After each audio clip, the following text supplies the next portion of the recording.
I'm going to do a quick review since I'm always on the road and I use Dewalt. I love FLEXVOLT batteries. They give the 20-volt batteries a little more power, and my saw is FLEXVOLT and it kicks its butt. Looking for something to charge while I was on the road. I'm tired of dead batteries or borrowing their plugs to charge my charger on.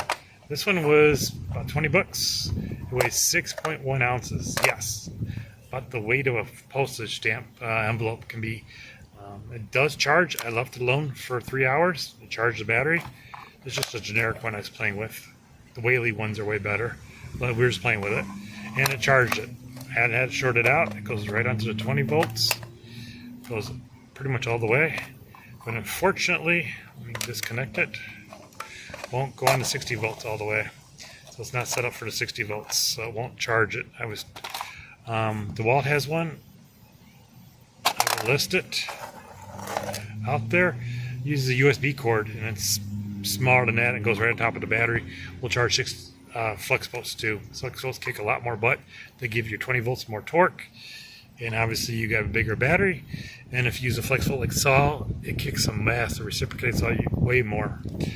So yeah, but if I was looking for something cheap to get me by, that's not bad. And I'm not worried about 60 volt batteries. There you go. So hopefully you're getting a little kick out of that. Other reviews I've seen, some people said they had issues. I haven't had any issues yet. So something on the road I can carry, not worry about losing. Thank you.